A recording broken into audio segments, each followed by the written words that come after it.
आज जो कहानी मैं आपको सुनाने जा रहा हूँ, ये कहानी जादू तिलिस्म की कहानी है।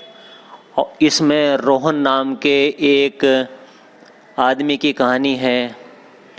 और रोहन जो है बहुत ही आलसी था और बहुत जल्द ही अमीर बनना चाहता था, और लेकिन वह कुछ काम नहीं करता और वह सोते जागते अमीर बनने के सपने देखते रहता।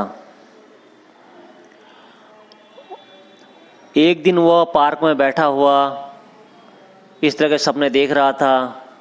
वहाँ पर एक बुढ़िया आई और बुढ़िया ने कहा, अरे बेटा तुम परेशान लग रहे हो। उन्होंने कहा, हाँ मैं बहुत जल्दी अमीर बनना चाहता हूँ और जिसकी वजह से मैं बहुत परेशान हूँ।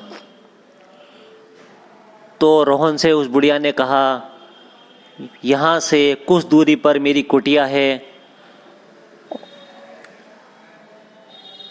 और मेरे पास जादुई तिलिस्म का एक खजाना है, और वहाँ से तुम्हें जितने हीरे मोती सोना चांदी लेना है तुम ले लो और अमीर बन जाओ।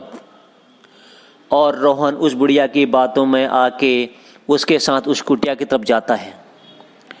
और जब बुढ़िया उसे उस कुटिया में ले जाती है और उसके तहखाने में उसको जादुई तिलिस्म का वो खजाना दिखाती है, जिसे देखकर रोहन की आंखें फटी की फटी रह जाती हैं और वह अपने जेब में अपने कपड़ों में सारे जेवरात भर लेता है और पास में ही रखे एक बोरे में बहुत सारे सोने चांदी के सामान उसमें भर लेता है।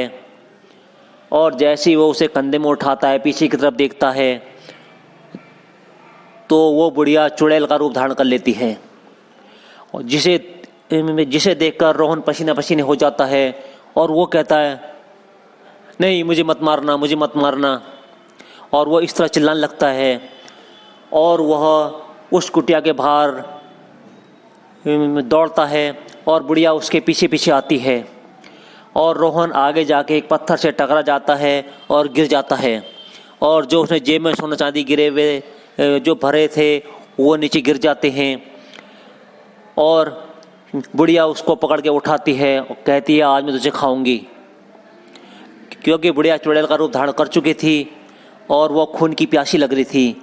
लेकिन रोहन ने उससे कहा, आप मुझे माफ़ कर दो, मैं आज से ऐसा काम नहीं करूँगा, मैं आज से मेहनत करूँगा, अपनी मेहनत से कमाऊँगा। उनने कहा, वो जो चुड़ैल थी, चुड़ैल बोली, नहीं नहीं मैं तुझे सोना चांदी दूंगी, लेकिन पहले मैं तेरा खून पीऊँगी।